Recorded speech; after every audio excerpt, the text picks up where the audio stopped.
Mercredi 22 janvier 2025, la revue de presse de ce jour est dominée par la politique. Les journaux Le Matin, Le Jour Plus, Le Bélier, L'Intelligent d'Abidjan, le nouveau Réveil et L'Héritage nous font la une avec les propos du président du PDCI RDA, Tidjane Thiam, lors de ses vœux hier aux militants. Quand L'Héritage nous dit, Tidjane Thiam prend un engagement pour le bien-être des Ivoiriens et que pour le nouveau réveil, pour 2025, le PDCI fait bloc autour de son président. Pour le Jour Plus, Tidjane Thiam vend encore du vent aux militants du PDCI en voulant rendre les Ivoiriens milliardaires en dollars. Les journaux L'Avenir, Abidjan 24, Le Mandat, Le Patriote, Le Journal, Le Rassemblement, Nord-Sud, L'Expression et l'Essor nous présentent, outre la mobilisation dans le centre du pays pour le président Alassane Ouattara, Pierre Demba nous dit l'heure de la mobilisation a sonné.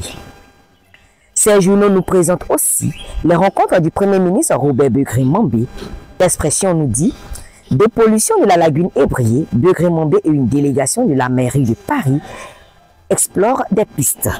Les journaux Le Quotidien d'Abidjan, Le Temps, Notre Voix et La Voix originale. Si Le Quotidien d'Abidjan et Le Temps reviennent sur le discours de Nadi Gbagbo aux délégations de Marcory le lundi dernier, en titrant « Les combats de Gbagbo s'achèvent toujours bien pour le temps », Le Quotidien d'Abidjan, quant à lui, nous dit « Nadi Gbagbo rassure, le président Gbagbo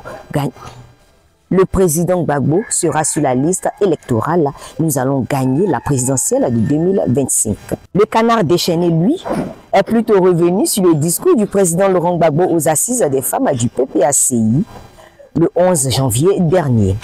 Gbagbo parle de l'indice de développement humain. La Voix originale nous fait la deuxième partie de l'interview du vice-président Damana Adia Picasse. L'éclairage de Damana Adia Picasse.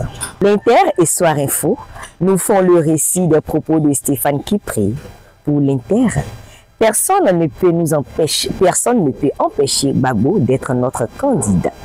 Et du révérend Dr Benjamin Koné, il faut savoir lire les signes des temps.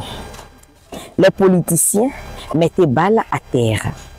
Notre Voix nous fait le récit de l'incendie de la brigade de Bétier. Je suis prêt physiquement, mentalement et spirituellement à gouverner la Côte d'Ivoire, sont les propos de l'ex-président de l'Assemblée nationale Guillaume Soro en exil sur le journal Le Sursaut. Économie.